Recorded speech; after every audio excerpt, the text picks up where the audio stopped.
Most kings in history are remembered for the weight of their crowns, the blood spilled in their wars, or the laws they carved into stone. But every so often, a king is remembered for something else entirely. Something so absurd and grotesque that it feels more like a tavern tale than a page in the chronicles of Europe. That king was Adolf Frederick of Sweden. His legacy was sealed not on the battlefield, not in the halls of power, but at the dining table. He is remembered, above all else, as the king who ate himself to death. The year was 1771, and Sweden lay frozen beneath a bitter February sky. Stockholm's narrow alleys and canals were locked under sheets of ice, the Baltic winds howling mercilessly through shuttered windows. Horses dragged carriages across cobblestones slick with frost, and chimney smoke drifted into the gray heavens like weary sighs. Yet within the palace, warmth and indulgence held court. Gilded walls glowed beneath hundreds of flickering candles. A long oak table stretched before the king, heavy with silver platters and crystal goblets. While the city outside shivered in the cold, the monarch of Sweden prepared for one last feast. Adolf Frederick had never been known as a warrior king. He commanded no great victories and signed no laws that shook the continent. His reign had been overshadowed by Parliament, the Riksdag, which stripped the monarchy of real authority and reduced him to a ceremonial figure. Foreign ambassadors mocked him as a puppet king. Courtiers whispered that he mattered only in name. Yet for all his political weakness, Adolf Frederick possessed one undeniable passion: food. He was a man of appetite, and though he ruled no empire with sword or pen, he commanded the dining table with unwavering devotion. On the evening of the 12th of February, the royal kitchens boiled with frenzy. Servants hurried along stone corridors balancing trays of delicacies. Lobsters with their shells glistening red, smoked meats dark and dripping with fat, sauerkraut pungent with vinegar, caviar gleaming like black pearls, and champagne cooled by the winter air. The clatter of pots echoed with urgency, as if the cooks themselves sensed the weight of destiny pressing upon the night. The king entered the dining hall in high spirits, his face flushed from drink even before the first course was served.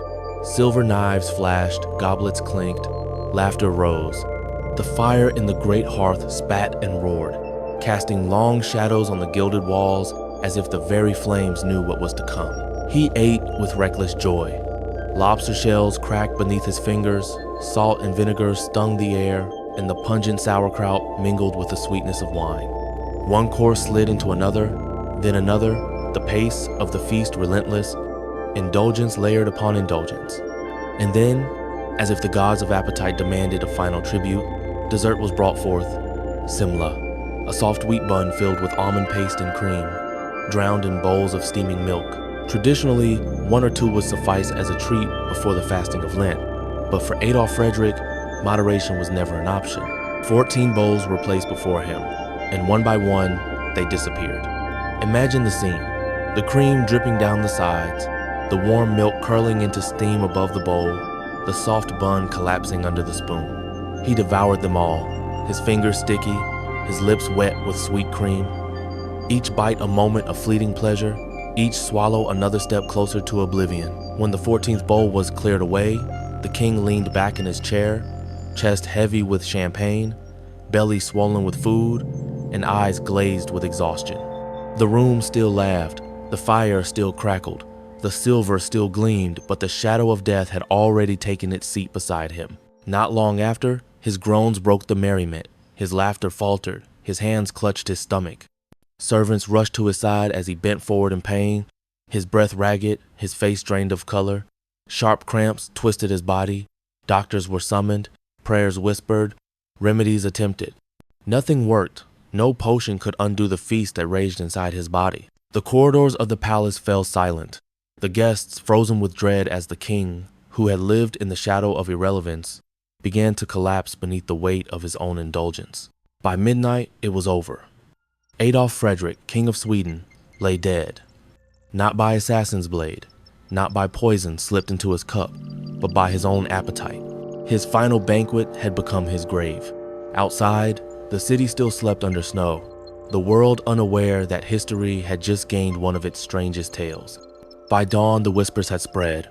The king was dead, and the reason, when it reached the ears of Europe, caused both shock and ridicule. He had eaten himself to death, Chroniclers recorded it with cruel precision: lobster, caviar, sauerkraut, kippers, champagne, and 14 semla drowned in milk. That was the list of his conquests. That was his epitaph. It is a cruel irony.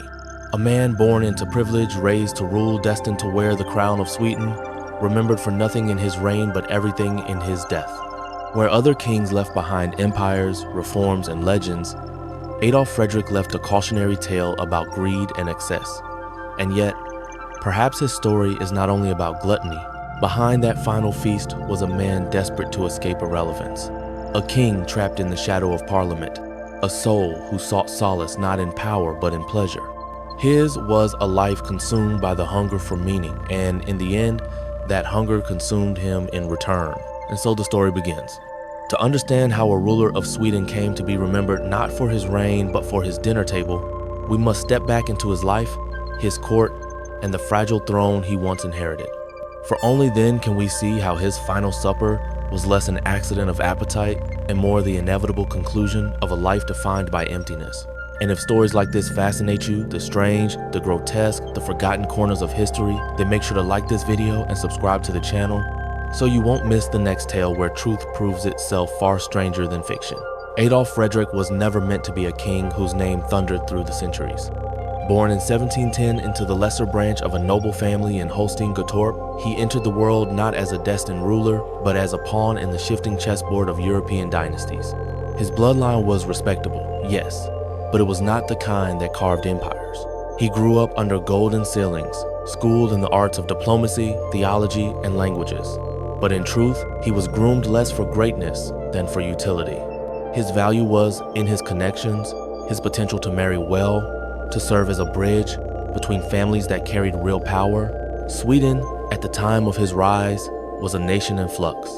The glory days of the Swedish Empire, when its armies thundered across northern Europe under Gustavus, Adolphus, and Charles XII, were over. By the mid-18th century, the country had been humbled. Military defeats, economic strain, and political reform had clipped the wings of monarchy.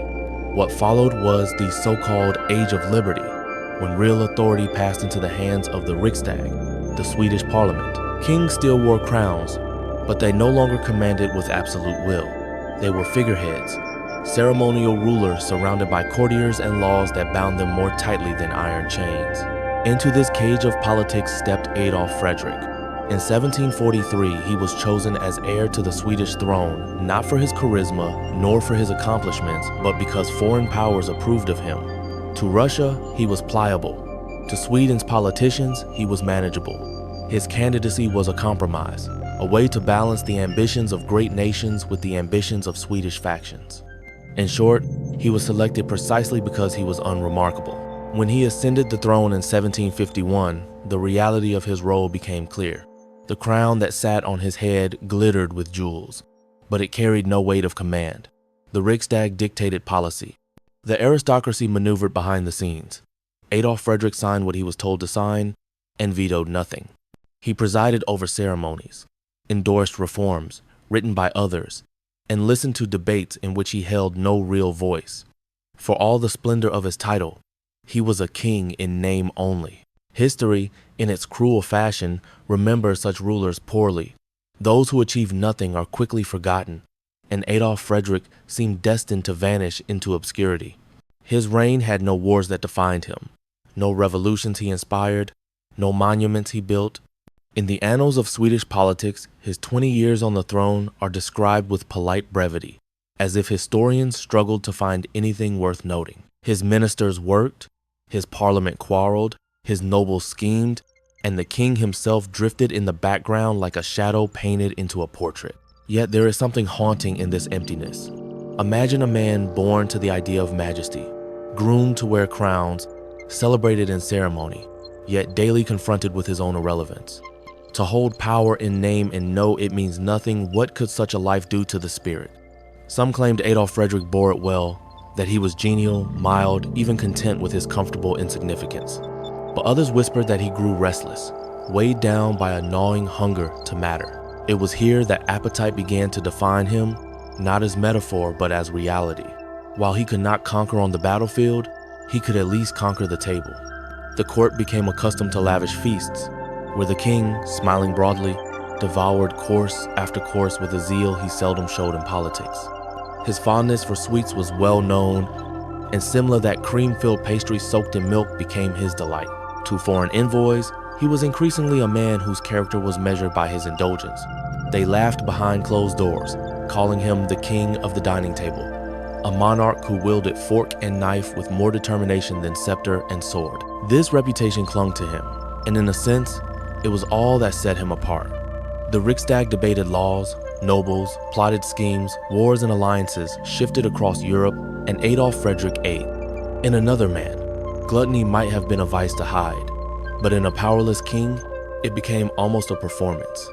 He presided over banquets as though they were his battlefield, marshaling dishes, commanding wines, ruling at least one kingdom that had not been taken from him, his own appetite. And so, when history speaks of him now, it is almost as if the threads of fate had been woven long before his final supper. A forgotten king, overshadowed, mocked, relegated to the margins of politics, found his only stage at the feast. What began as a comfort became his identity, and what became his identity would, in the end, seal his doom. To say he was unremarkable would be unfair. There was humanity in him, a quiet desperation, the kind of longing that burns in those who wish to matter but cannot. It was not malice that defined him, nor cruelty, nor genius, only a vacancy, a hollowness that he tried to fill in the only way he knew how. His reign, in truth, was the story of a man in exile, within his own crown, a ruler without rule, a king without kingdom, and a man who, perhaps unknowingly, turned to food as the one place he could still feel sovereign. This is the tragedy of Adolf Frederick before that fateful night, a monarch whose life was defined by irrelevance, whose hunger for meaning was never satisfied. And as history would cruelly remind us, it is often hunger, whether for power, for love, or for indulgence, that decides the destiny of kings. By the middle of the 18th century, Sweden was no longer the great empire it once had been. The proud days of Gustavus Adolphus and Charles XII, when Swedish armies thundered across the north of Europe, had faded into memory. The country had been humbled by wars it could not win, debts it could not pay, and treaties it could not escape. Out of this humiliation came reform, and out of reform came an experiment almost unique in Europe at the time, an age when the king was bound and the parliament, the Riksdag, ruled. They called it the Age of Liberty. The irony was cruel. For a people weary of war, the system seemed a safeguard. No more reckless monarchs dragging Sweden into costly campaigns. No more absolutist decrees. Instead, power was placed in the hands of elected nobles and factions, men who would argue, negotiate, and check one another. On paper, it was a triumph of reason over tyranny. But in practice, it left the monarch a shadow on the throne, his voice muffled, his authority stripped, his crown little more than gilded decoration. Adolf Frederick inherited this reality the moment he took power. He wore the regalia of kingship, stood at the head of ceremonies, his likeness cast in portraits draped with ermine and gold, and yet he could do nothing without permission. Laws were debated not in his chambers, but in parliament halls. Armies were raised and dismissed at the will of factions, not his. Even in matters of finance, taxation, or foreign policy, he was a spectator. The crown weighed on his head, but his hands were empty. To understand the depth of this humiliation, one must imagine what it meant to be born into the mythology of monarchy, to be told since childhood that you were anointed by heaven, destined to command nations, and then, as an adult, discover that you were little more than a ceremonial puppet. Foreign dignitaries could see it instantly. One Russian ambassador called Adolf Frederick a useful man because he is harmless. Others mocked him as a king in costume only, a doll placed on the throne so that the parliament could dress their rule in the illusion of majesty. Inside the palace, the whispers grew sharper. Courtiers who once trembled before kings now laughed behind closed doors. The very nobility who had once bowed to royal will now bowed mockingly, as though indulging in a theater that no one believed anymore. They called him the king who signed papers, the king of banquets, the king without a voice. He must have heard them. And though he smiled, though he played the role as best he could, the humiliation must have carved into him like a hidden wound. It is tempting to believe that Adolf Frederick was content. Some historians paint him as genial, easygoing, a man who accepted his limitations and preferred the comforts of life to the burden of rule. Perhaps there is truth in this. Perhaps he truly did not mind being a monarch of leisure, a man who dined well, collected snuff boxes, and enjoyed the theater while politicians fought among themselves. But one cannot ignore the other truth, that he tried, at least once, to reclaim his power. In the early years of his reign, with encouragement from his ambitious queen, Louisa Ulrika of Prussia, he attempted a coup, a bold plan to overthrow the parliament and restore royal authority. It failed. The plot was discovered, his allies punished, his hopes crushed. From that day onward, he carried not only the weight of impotence, but the shame of failure. He was, in the eyes of Sweden, a king who had tried to seize power and proved too weak to hold it. That failure haunted him, and it sealed his role forever. A monarch not of strength, but of submission. What does a man do when stripped of the very purpose for which he was crowned? Some retreat into faith, others into cruelty, still others into melancholy. Adolf Frederick, it seems, retreated into appetite. If he could not command a nation, he would at least command the table before him. He presided over banquets with the air of a general leading troops into battle, except his soldiers were dishes of lobster, roasted game, steaming meats, and pastries drowned in cream. His stomach became the one empire no parliament could seize from him. And yet, this too was a kind of prison. His excesses became the subject of mockery. In foreign courts, his name was mentioned not with fear or respect, but with amusement. The King of Sweden was not a statesman. They said he was a gourmand. He cared less for decrees than for desserts, less for diplomacy than for drink. It was an identity he never escaped, and in time, it became prophecy. For if history has a sense of irony, it is sharp and merciless. Thus, the Age of Liberty, which should have been remembered as Sweden's great political experiment, is forever tied to the man who sat powerless beneath its laws and who would one day be remembered not for enduring it, but for dying in the most grotesque fulfillment of his reputation. While his parliament quarreled, while factions wrestled for influence, Adolf Frederick's fate crept closer with every feast, every banquet, every sweet bun soaked in milk. And so, the story darkens. A powerless king, mocked and diminished, found in food the only realm left to him. And it was this very indulgence born from humiliation, sharpened by failure, that would one night overwhelm him entirely. The stage was set, the irony perfected. A king denied the power of command would gain immortality through excess, remembered not as ruler, but as warning. Adolf Frederick's appetite was no secret. In a Europe where monarchs were often judged by their military discipline, their cultural patronage, or their sharp intellect, the King of Sweden was judged by his table. In Stockholm, foreign ambassadors returned to their capitals with reports not of bold policies or great speeches, but of the king's feasts. They described the endless flow of dishes, the lavish spreads of meats and fish, the sweet pastries that seemed to arrive in armies of their own. In hushed tones, they mocked him. In letters, they called him the King of Banquets, a monarch whose crown rested less on his head than on his stomach. And to the courtiers who watched him day after day, the reputation was not undeserved. The king loved food with a sincerity that was almost childlike. His eyes lit up at the arrival of a well-prepared dish. He lingered over sauces and desserts as if they were treasures. If politics had been his battlefield, perhaps history would remember him differently.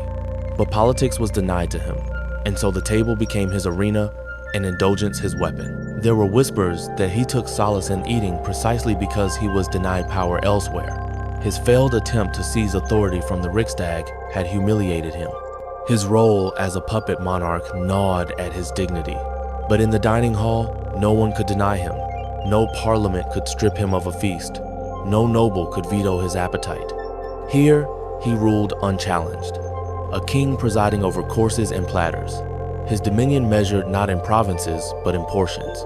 At court, banquets became almost ritual. When foreign dignitaries arrived, they were not dazzled by stirring speeches or imposing armies, but overwhelmed by the sheer abundance of food.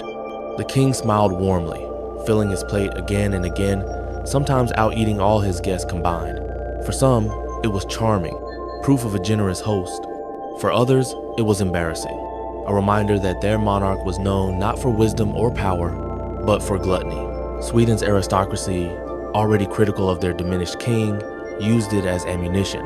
In their salons and their private jokes, they painted him as soft, indulgent, weak. To them, his appetite symbolized everything wrong with monarchy: excess without authority, indulgence without achievement. They saw a man who devoured pastries with the same energy he should have devoted to politics, and they sneered. Yet behind the mockery, there was something tragic. Adolf Frederick was not cruel. He was not despotic. He did not plunge his people into ruin by decree or drag them into wars of vanity. His fault was more human, more mundane. He was a man who sought comfort where he could find it, a man who denied meaning in governance, found fleeting meaning in flavor. Each banquet was not simply gluttony, but a reprieve from the endless reminder that he was powerless. Still, indulgence has its consequences. Over the years, his body grew heavy. He suffered bouts of ill health. Physicians warned him of the dangers of excess, but their warnings fell on deaf ears. The king would nod politely and return to his plate. He was not reckless in malice, but reckless in habit, and habit has a way of sharpening itself into destiny. Europe took notice. In Paris, wits laughed that the King of Sweden's greatest battle was with the dessert tray. In Berlin, they joked that he might one day drown in cream. Such remarks, cruel though they were, carried an uncanny foreshadowing. History seemed to sharpen its pen in anticipation of the grotesque ending it was about to write. And yet, in private moments, perhaps Adolf Frederick sensed it himself. Perhaps he knew his appetite was both his refuge and his ruin. Perhaps each feast carried not only pleasure but a shadow of guilt. Did he ever wonder how he would be remembered? Did he ever imagine that one day, when all his documents were forgotten, when all his ceremonies faded, his name would survive only because of the meals he consumed? If so, it did not stop him. His appetite persisted, unabated, relentless. For in truth, it was all he had left. A king without power is already a ghost. And Adolf Frederick, though alive, must have felt his existence dissolving into irrelevance. To eat, to indulge, to take in everything that could be taken, perhaps that was his last rebellion, his last assertion of control in a life otherwise dictated by others. And so the banquets continued, and so the pastries piled higher, and so the laughter of his detractors grew louder, until, at last, one February night, the stage would be set for his most infamous meal. A meal that would strip away all mockery, all whispers, all doubts, and transform his appetite from a private refuge into the grotesque hallmark of his place in history. On the 12th of February, 1771, the city of Stockholm lay locked in winter's grip. The Baltic winds howled across frozen canals, rattling shutters and whistling through crooked alleyways. Fires struggled against the cold in cramped homes, while the citizens wrapped themselves in furs and prayed for the mercy of spring. But inside the royal palace, the cold could not penetrate. The great halls glowed with golden light. Tapestries shimmered in the fire's glow. Silver chandeliers blazed with hundreds of candles, and the air was heavy with the scent of roasted meats and spiced wine. It was here that Sweden's king, Adolf Frederick, prepared to preside over one of the most infamous feasts in history. The banquet table was a spectacle in itself, a long, polished oak surface stretched into the distance, draped in white linen embroidered with golden thread. Upon it, silver platters gleamed, each one carrying dishes that seemed designed not merely to satisfy hunger, but to overwhelm it. Servants moved in silent rhythm, their footsteps muffled by thick carpets, their hands balancing tray after tray of delicacies. Outside, the people endured hunger and the bite of winter, but within these walls, abundance reigned. The king took his seat at the head of the table, his face ruddy with cheer, his eyes already bright with expectation. To him, this was not just another dinner. It was comfort, it was ceremony, it was perhaps the only stage left to him where he felt like a sovereign. Guests filled the seats to his side, nobles in satin coats, foreign dignitaries with powdered wigs, courtiers eager to flatter, yet all eyes, as always, drifted toward the king, for it was he who dominated the table. The first course arrived, lobster, its shells cracked open to reveal tender white flesh glistening with butter. The air filled with the briny perfume of the sea, mingling with the sweetness of melted fat. The king devoured it with practiced ease, his laughter rolling across the hall. Next came caviar, the tiny black pearls gleaming like jewels against porcelain bowls. He spooned them generously, savoring their sharp saltiness. Then smoked meats, thick cuts glowing red beneath layers of fat, the smoky aroma clinging to the air. Sauerkraut followed, its sour tang biting the tongue, a contrast to the richness of the meats. And through it all, goblets of champagne sparkled, poured, and refilled without pause, the bubbles catching the candlelight like liquid stars. Course after course, platter after platter, the feast swelled in grandeur. The table became a battlefield of abundance, and Adolf Frederick, at its head, was the conquering general. He laughed, he toasted, he beckoned for more. The servants obeyed without hesitation, for they knew well the king's appetite. No one dared suggest restraint. No one dared whisper caution. In that room, indulgence was law, and the king was its prophet. Yet beneath the cheer and chatter, there lingered an unease. Some of the courtiers shifted uncomfortably, their eyes darting between one another as the king's consumption grew almost surreal. He ate with a determination that bordered on defiance, as though he were proving something to his guests, to himself, to history. For every plate cleared, another arrived.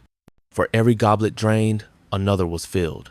The abundance became almost grotesque, an opulence that carried the faint stench of doom. Still, the king pressed on. He wiped his mouth with embroidered linen, lifted his glass, and laughed heartily at a jest he barely heard. His appetite had become performance, and the court applauded without daring to question. Perhaps some wondered how much a man could endure. Perhaps some even thought of the whispers in foreign capitals, the cruel jests about the King of Sweden drowning in cream. But no one spoke aloud, for no one could interrupt a monarch feasting in his element. The fire crackled, shadows danced across gilded walls, and the palace seemed suspended in a haze of food and drink. Outside, the city froze in silence, the poor huddled in rags, the streets empty beneath the snow. But within, warmth, laughter, and decadence swelled to excess. It was as though two Swedens existed that night, one starving, one drowning in abundance. And at the heart of it sat Adolf Frederick, the forgotten king who, in that moment, seemed determined to be remembered no matter the cost.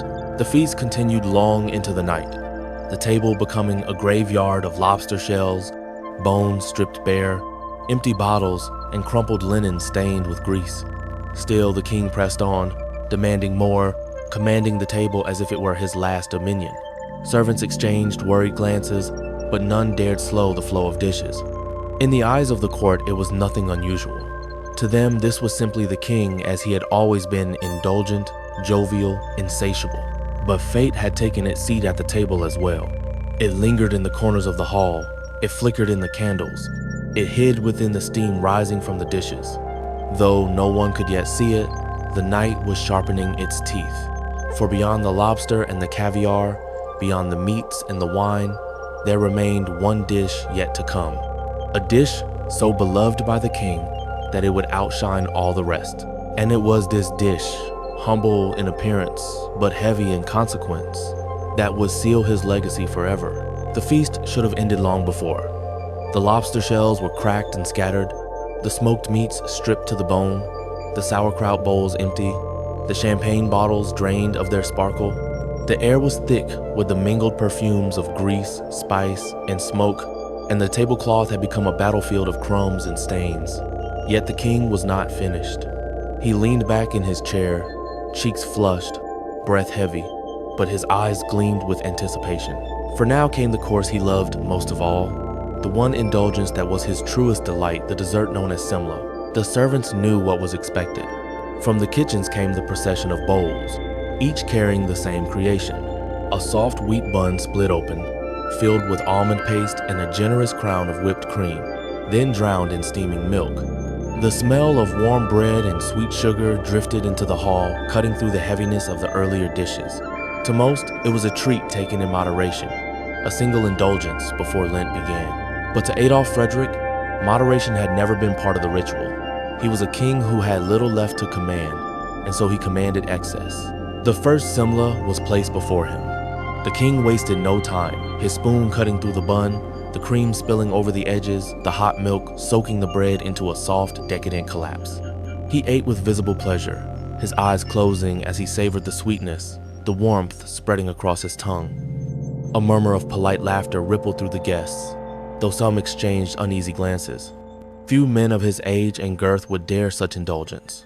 Yet when the first bowl was cleared away, the king simply motioned for another, and then another, and another. The bowls arrived in relentless rhythm, steam rising into the candlelight like ghostly apparitions.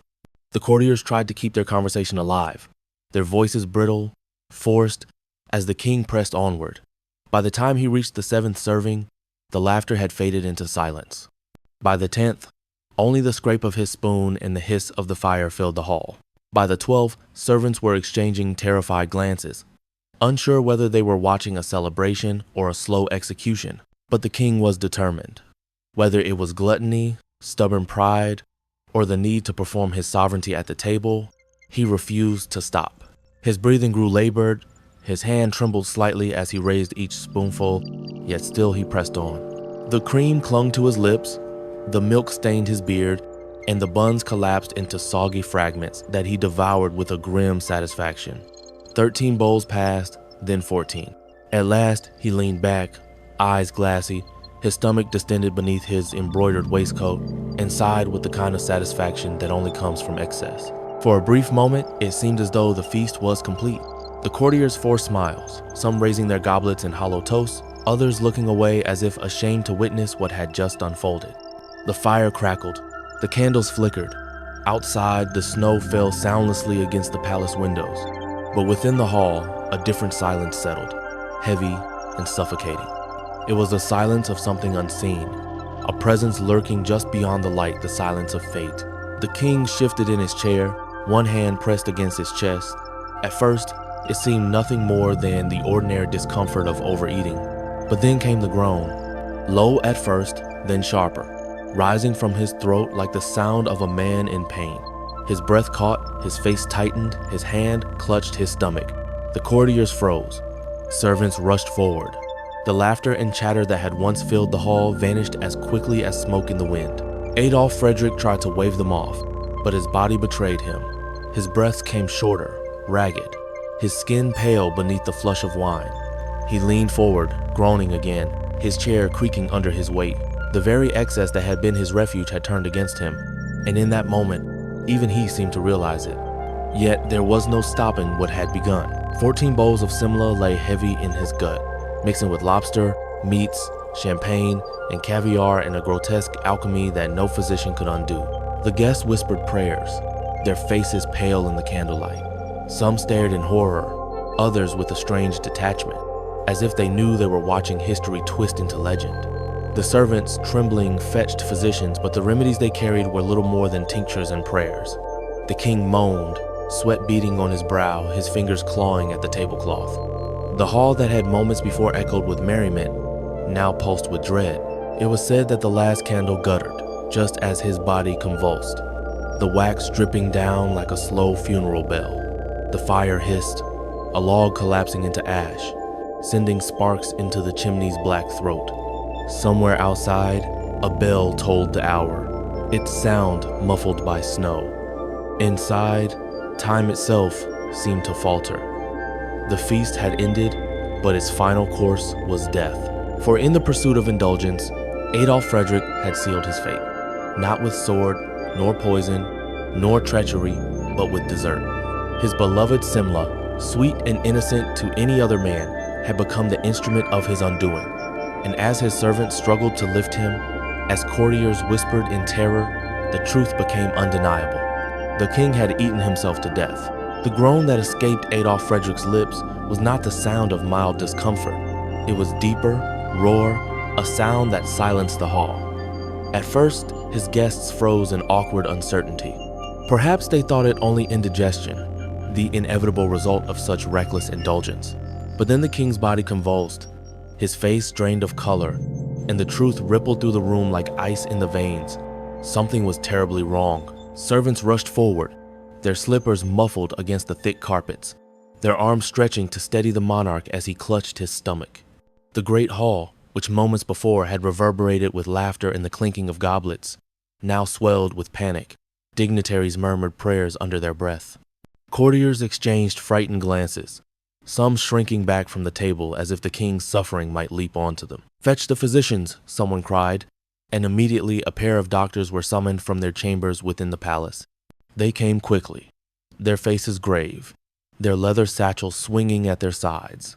Yet even as they knelt before the king, peering at his sweat-drenched brow and trembling hands, there was a heaviness in their eyes, as if they knew they had been summoned too late. The king tried to speak, but his voice broke into a gasp. He pressed his fist against his chest, his breaths ragged, uneven. One physician uncorked a vial of tincture, waving it beneath his nose in desperation. Another pressed cool cloths to his skin, murmuring instructions to the servants. But there was no remedy that could calm the chaos raging within his body. The lobster, the caviar, the meats, the champagne, and above all, the 14 semla pastries they sat in his stomach like lead, pressing against his organs, suffocating him from the inside. The courtiers, helpless, stood back. Some averted their eyes, ashamed to watch their sovereign in such undignified suffering. Others stared, transfixed, as though witnessing a scene from a grim play. The irony was not lost on them, though few would dare speak it aloud. A king, the anointed ruler of Sweden, fell not by war, not by conspiracy, but by his own hand, by his own hunger. The doctors worked frantically. They ordered hot compresses. They tried to induce vomiting. They whispered prayers to saints, as though medicine and faith might together stave off the inevitable. The king writhed, groaning louder, his body twisting against the chair until finally the servants half lifted him, half dragged him toward his chambers. The corridor echoed with the sound of hurried footsteps, the scuff of boots, the rustle of silk as the entourage followed behind. The candle sputtered in the draft, throwing long shadows against the stone walls, shadows that seemed to mock the desperate procession. In the chamber, the physicians continued their work. They laid him upon a bed draped with velvet, its grandeur mocking the indignity of the moment. His breaths came shallow, his eyes fluttering. Sweat glistened on his temples. His lips moved faintly, but no one could hear his words. Some claimed later that he whispered a prayer. Others said he called for his children. A few swore he tried to order more wine, delirious in his final moments. Whatever truth lay in his last words, it vanished beneath the groans of a dying man. Hours passed, marked only by the ticking of a gilded clock and the soft weeping of a few loyal servants. Outside the chamber, the palace had fallen into uneasy silence. Guests who had come expecting a night of indulgence now sat in uneasy clusters, whispering their fears. They knew the truth even before it was spoken. This was no ordinary sickness. This was death tightening its grip. At last, near midnight, his body convulsed once more. The doctors pressed upon his chest, desperate, their remedy spent, their hands trembling. And then, with a final rattling breath, Adolf Frederick fell still. The room froze in silence. No one spoke. The only sound was the faint crackle of the fire in the hearth, the hiss of a log collapsing into ash. The physicians bowed their heads. A servant crossed himself. A courtier slipped silently into the corridor to inform the others. And so the word spread through the palace like a ghost moving from room to room. The king is dead. But there was no solemn dignity to the announcement. No thunder of cannons. No grand proclamation of a ruler taken in his prime. Instead, there was a strange, almost shameful hush. The cause of death was already known, though few dared to say it aloud. The king had eaten himself to death. In the hours that followed, attendants covered the body, closing his eyes and straightening his limbs. Outside, the snow continued to fall, muffling the city in silence. Somewhere in the distance, a church bell tolled, though whether it rang for the passing of a king or simply for the turning of the hour, no one could be certain. Within the palace, the courtiers lingered in uneasy clusters, their faces pale, their voices hushed.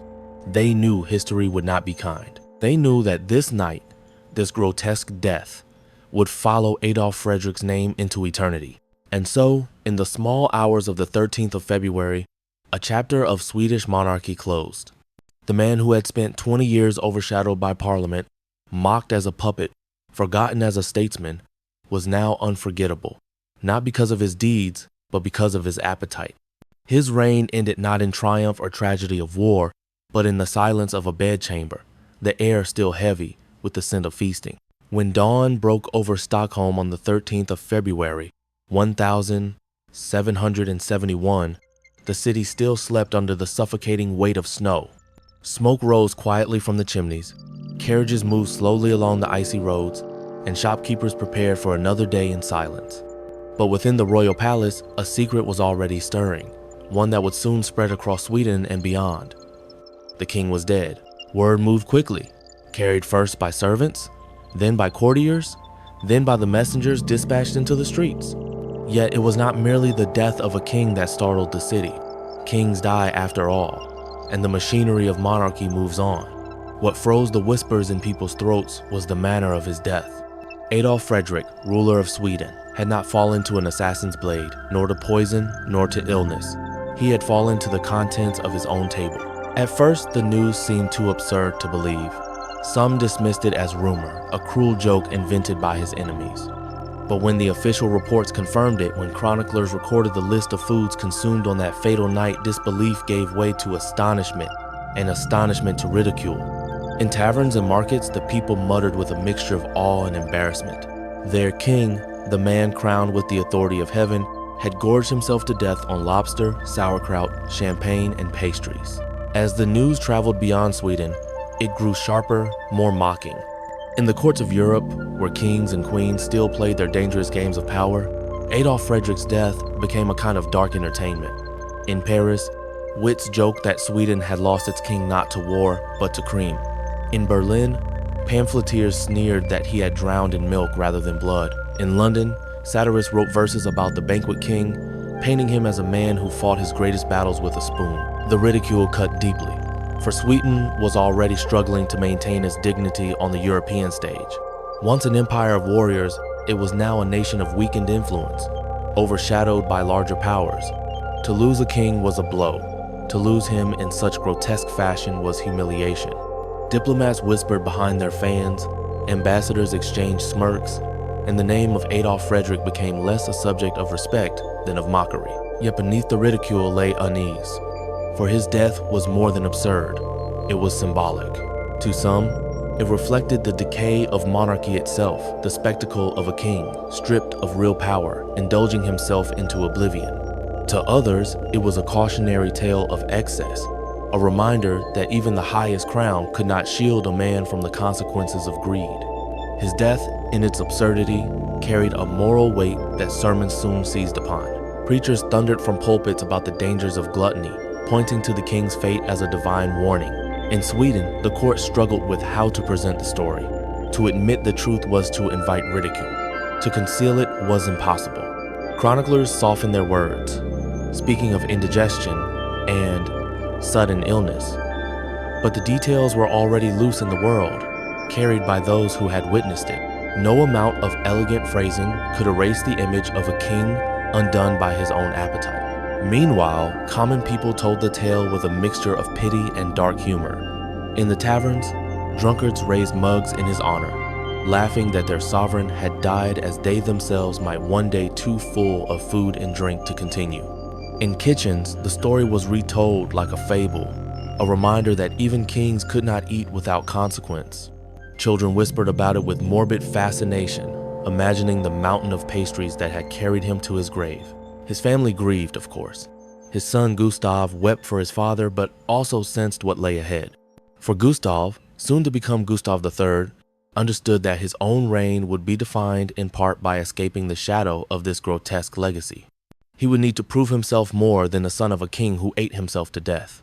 He would need to restore dignity to the crown. But for Adolf Frederick, dignity was already lost.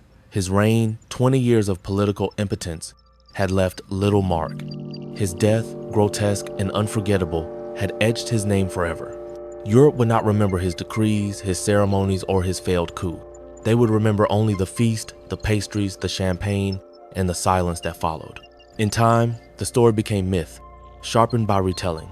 Some claimed he ate 16 pastries, not 14. Others said he demanded more even as he collapsed. The numbers changed, the details blurred, but the essence remained the same. A king consumed by his own hunger. And so, across Europe, Adolf Frederick's name became a punchline, a curiosity in the footnotes of history, a reminder that even the powerful can be undone by something as ordinary as food. Yet perhaps that is why his story endures. For while most kings are distant, their lives measured in battles and treaties beyond the reach of ordinary people, Adolf Frederick's death was strangely human. Who has not overindulged at a table? Who has not felt the pull of appetite? His fate was grotesque, yes, but also intimate. He died not as a god among men, but as a man with all too human weaknesses laid bare. And in that, his story became unforgettable. History is merciless in what it chooses to remember. For 20 years, Adolf Frederick sat on Sweden's throne, a king who signed decrees written by others, a monarch who watched as the Riksdag argued, plotted, and pulled the nation in every direction. His reign had no wars of note, no sweeping reforms, no golden age of prosperity. There were ceremonies, yes, there were treaties and disputes, but nothing that could etch itself into memory. He might have slipped quietly into obscurity, a footnote in the long line of Swedish kings, had it not been for one grotesque accident of appetite. This is the irony of his legacy. The very thing that made him mockable made him immortal. The coup he attempted with his ambitious queen Louisa Ulrika, forgotten. The endless parliamentary squabbles of his time, forgotten. The quiet, dutiful signatures on parchment, forgotten.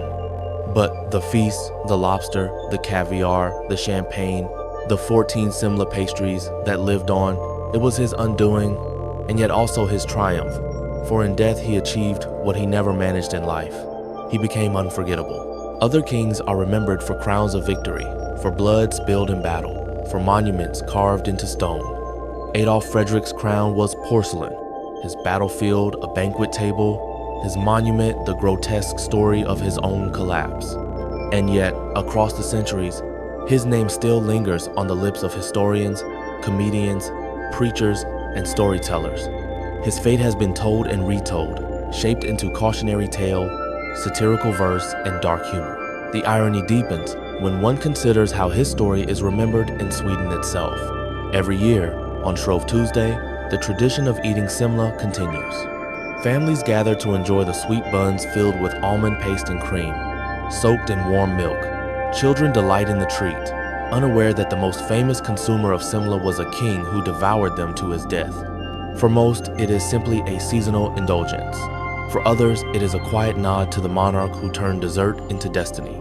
In this way, Adolf Frederick lives on not in statues or laws, but in kitchens and bakeries, in the laughter of children, in the sugar-dusted fingers of the Swedish people.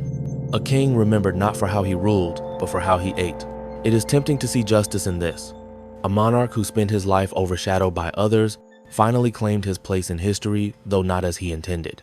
His failure to seize power, his irrelevance in the age of liberty, his humiliation as a puppet king, all of it is eclipsed by the bizarre final act that made him notorious. His appetite became the revenge of history. In dying so absurdly, he carved his name into memory more firmly than 1,000 forgotten decrees ever could. And yet there is tragedy in it too. For beneath the jokes and the ridicule was still a man, one who had lived under the crushing weight of expectation and the bitterness of irrelevance.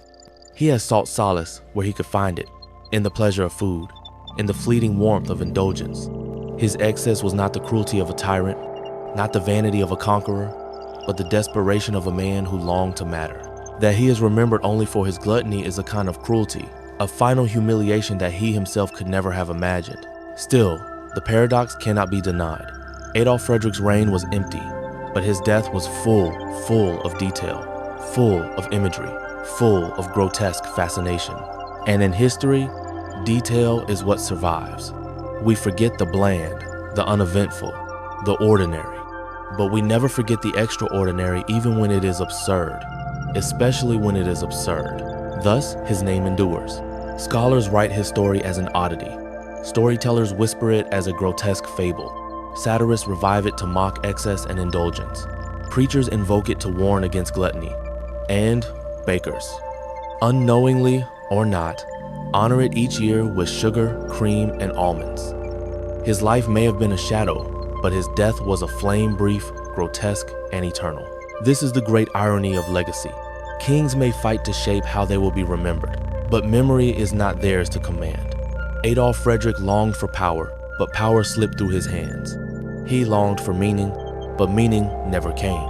In the end, it was not his ambitions, his struggles, or his failures that defined him, but the very thing he never tried to turn into history, a meal. And so, in the pages of time, his crown is less a jewel than a pastry, his throne less a seat of power than a dining chair, his legacy less majesty than absurdity.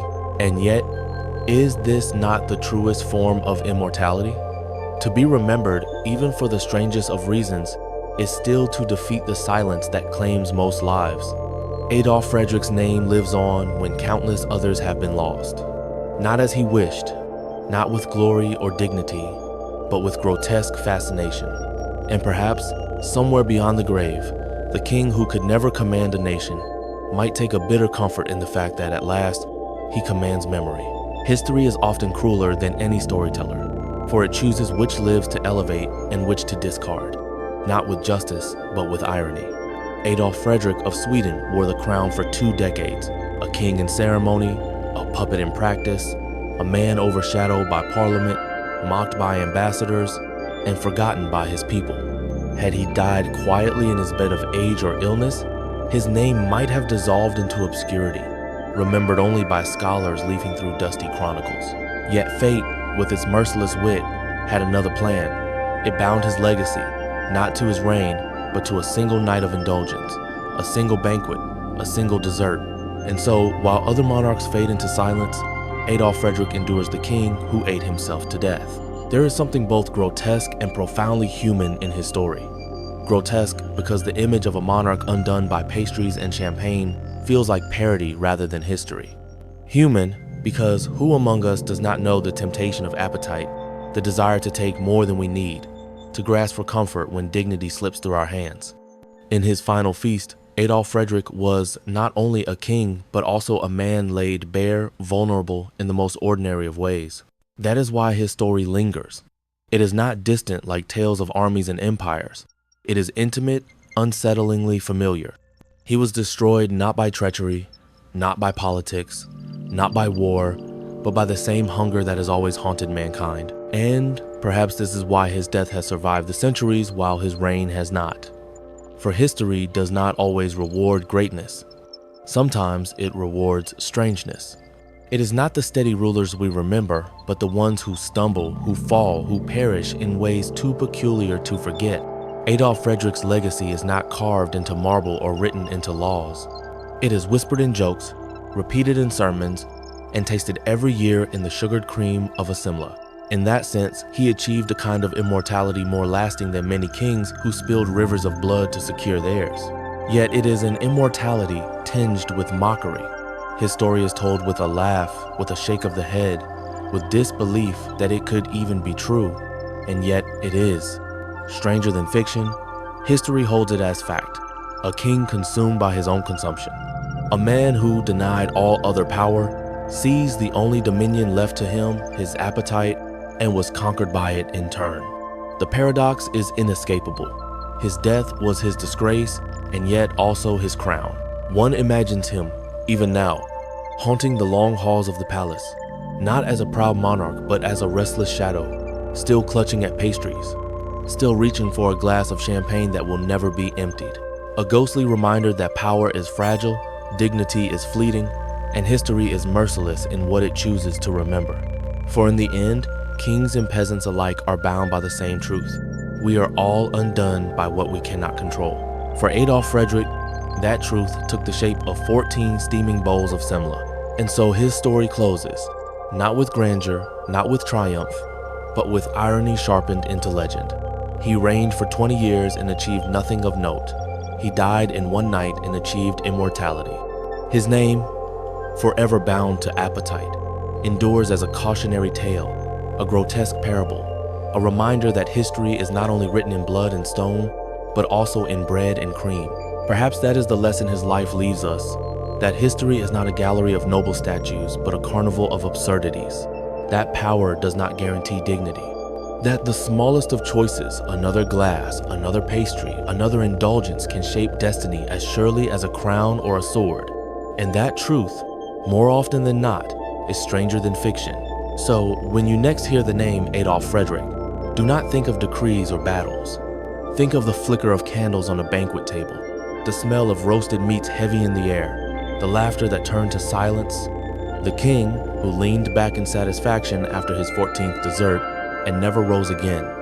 Think of the irony that outlives empires. And remember that history, in all its grandeur, is also full of nights like these, where folly and fate meet in the most unexpected ways.